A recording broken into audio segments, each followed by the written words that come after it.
Page 40, Raisins and Almonds. This piece is in a whole lot of method books. It's a nice arrangement. At the top of page 40, they're telling you about the primary chords in D minor.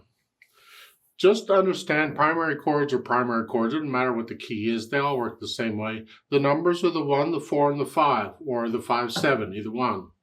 Like in C major, it was all the white keys. Well, the 1 chord, done on step 1. 4 chord, 1, 2, 3, 4. And the 5 chord, or the 5, 7. In C major, right? And then we turn them over so we're not moving around. So you're here. Top 2 notes go up in the key for the 4 chord. And then the bottom note goes down a half step. And you use the top 2 notes in the hand position for the 5, 7. They all work the same way. Major or minor, it doesn't matter. It works the same way. E minor, or D minor, excuse me, we're in D minor here. Relative to F major, it has 1 flat. So the 1 chord is the D minor chord. The 4 chord, 1, 2, 3, 4. Remember there's a B flat in D minor. That's a G minor chord, by the way, because you have a minor third and a major third, makes it a minor triad. And then the 5 chord is 1 more up, it's here.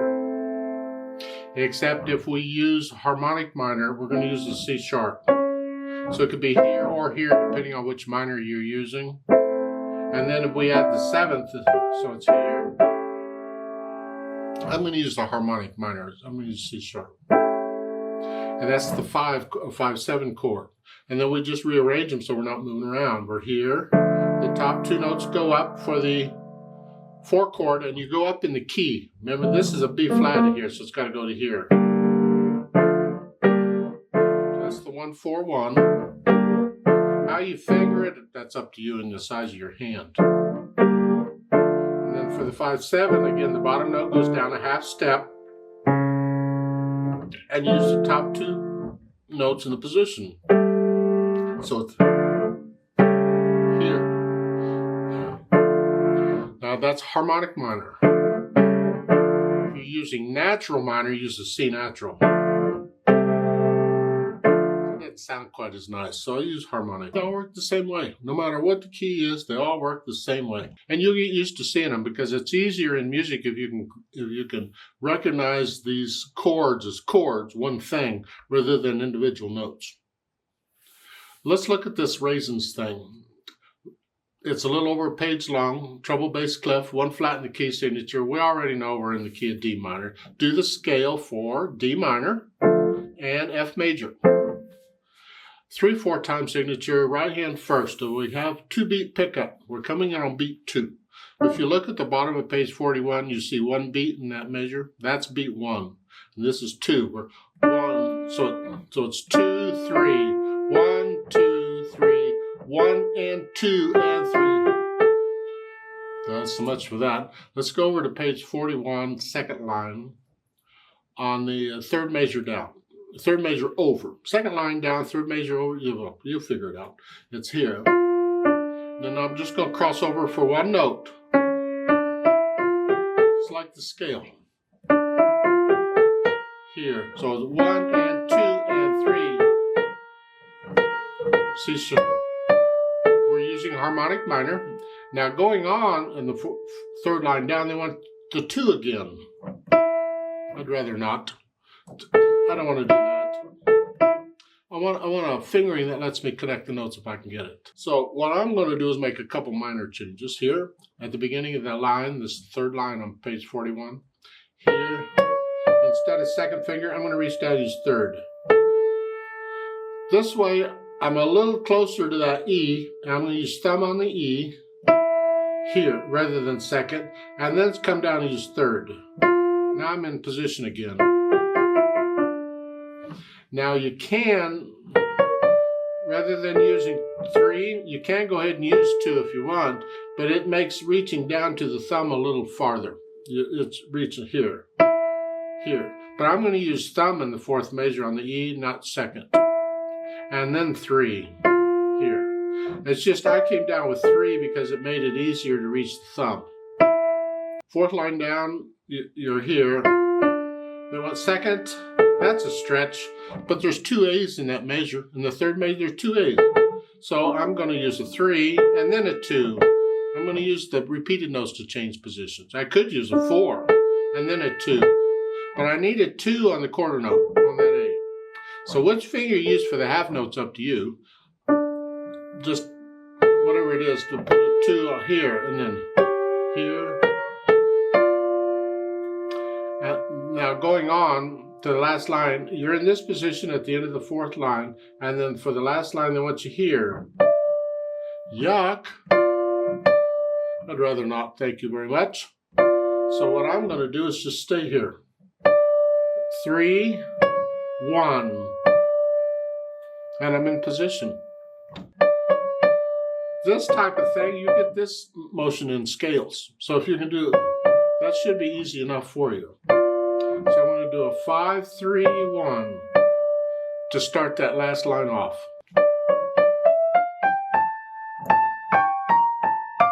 Yeah, and that works. Now, I have given a number of lessons on this piece in different Alfred books. I'm assuming they're all the same arrangement. I don't know. But these lessons are not scripted. I don't remember and even care what I said on the other lessons for this piece. I'm giving it as if this is the first time I've given this lesson. So I might say things that are different than the other lessons, and I might say things that are the same. Again, I don't care. I'm just doing it as I see it, and the fingering, I may have suggested a different fingering on the other lessons. That's fine. You'd have to compare them. I'm too lazy to. But this is the fingering I'm suggesting for this lesson for now. Left hand with broken chords here. 1, 2, 3. And page 41, second line, that's 5/7 chord. 1. At the end of the second line, it's the 4 chord. You can do that or that. I don't know how big your hands are, whether you want to be up in here or you stay out here, you do that. I don't care. Either one. Now at the last line, last 2 measures or so, you see the fingering they've got? It's a here, 4. It's an extended position. We extend it out to the octave, and 4/2 is the fingering. That's the fingering for the chord, so that's the fingering we use. Some teachers teach 3 on the app. I don't. I teach 4, and that's what the book is suggesting. Here. Then we put the hands together, and I'll hesitate, but that's okay. It's here, here. These are together. So I'll go through and I'll put the hands together, and then I'll go back over any trouble spots, which is probably everywhere, and work out the hesitations. I'll go as slowly as I need to go, but no hesitation. Start to finish, a steady beat. And once those puppies are gone, then I add the articulation, and this is very connected. You can lift up for the phrases in the right hand. The last 2 measures on page 40 here. Lift up, like taking a breath, but the left hand connect it all the way through. So it's...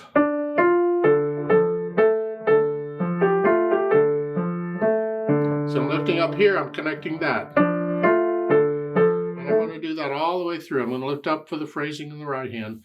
I'm going to connect the left hand. The fermata at the end here, just hold that out as long as it feels right and then let go. If I do it with a metronome, I'll just double the value and hold it for 2 counts instead of 1. Then the dynamics. They apply to the melody, which is the right hand. It's mezzo forte, moderately loud, moderately heavy. This, they give you an MP. You don't need that. Throw that away. Just be in the background. You can be soft, actually.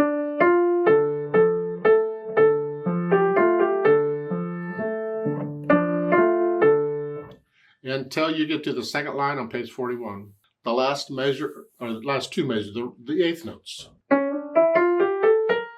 They have a crescendo there. I'm going to go up to loud here. So it's moderately loud, louder.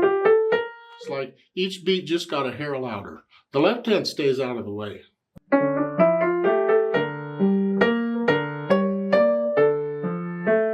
Now on the 3rd line, 2nd, 3rd measure, you have the hairpin come down. Well, the right hand, you're just holding it. It'll come down on its own. The left hand got a little louder. It's in the background, but it got a little louder. The left hand you can get louder, softer, softer. Go all the way down to soft. And then now you're back down to moderately loud, I guess. They don't say how loud, but I'm going to say moderately loud. Fourth line down, you have that swell. You're going to go up.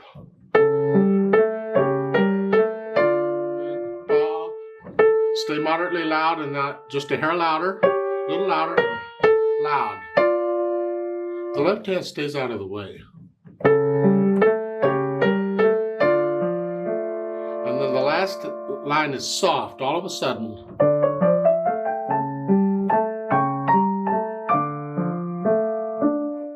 It's like an afterthought, an echo. And the last two measures, soft, softer, softer, super soft. Because the right hand just dies away. So they need to be able to tell that you're getting softer in the left hand there. Then the speed, well, sort of moderately fast. 1, 2, 3, 1, 2, 3. I think that's about right. You feel it. It's not an exact speed. You feel it. It's in that area. It's not going to be... That's moderato. 1, 2, 3. It's not going to be fast. It's in between. You feel it. Remember the natural accents. 1, 2, 3. At the beginning, it should sound like go to here. Go to here.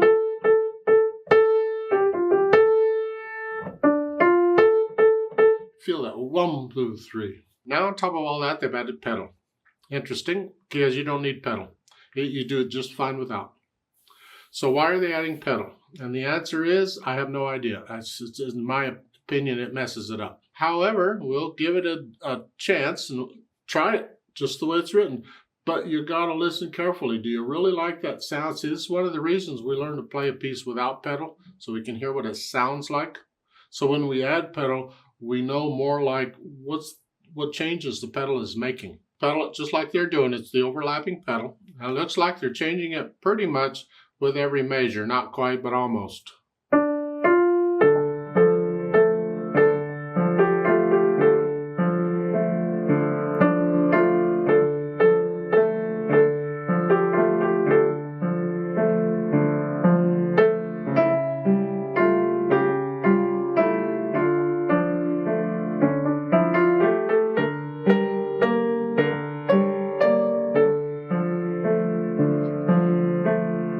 If you like that sound, go with it. Frankly, I think if you like that sound, you're not listening very well because it sounds really bad. I mean, super bad. So I would not pedal it this way. If we have to use the pedal at all, and we don't need it, I would use the pedal first to connect the repeated notes, like here. You could use the pedal for that, to connect those if you wanted to. And I was also used the pedal for the longer held notes to give them color, like in the dotted half note at the bottom.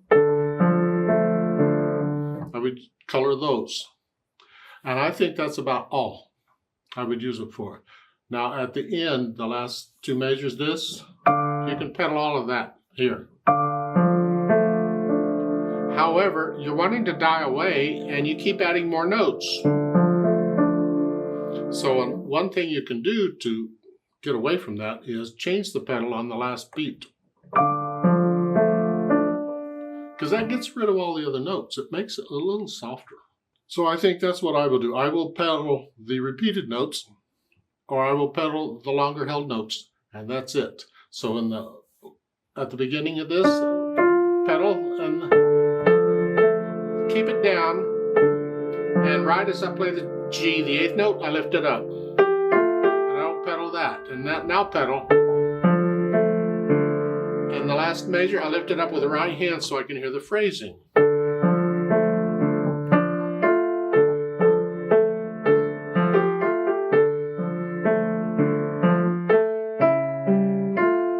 And the second line on page 41, you don't need to pedal that line.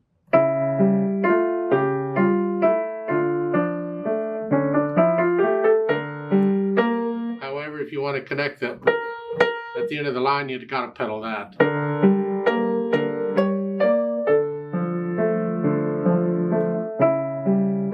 And that's how I would pedal this piece for the longer held notes and to connect the repeated notes. And that's it. I wouldn't pedal it. I don't want to smear the melody. I don't want that. Ooh.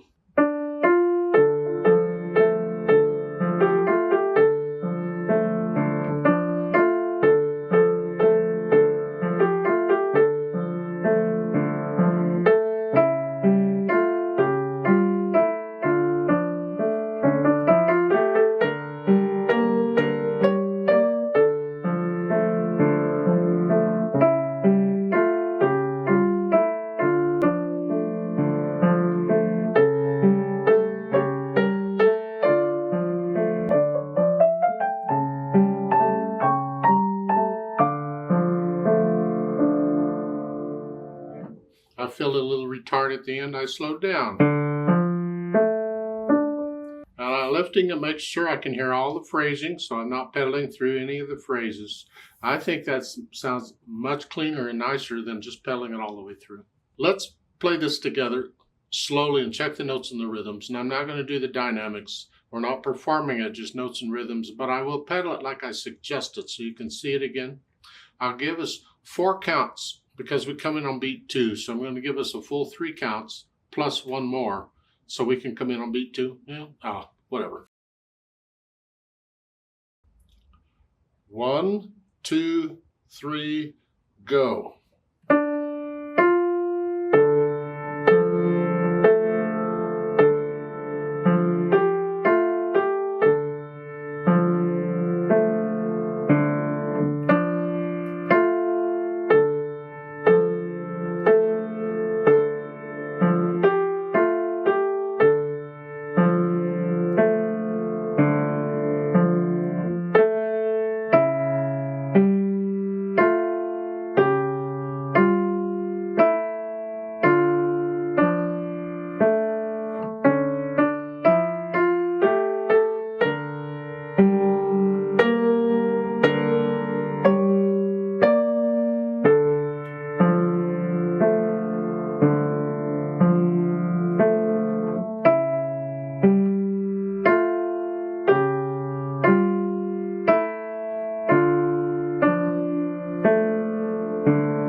Hold off.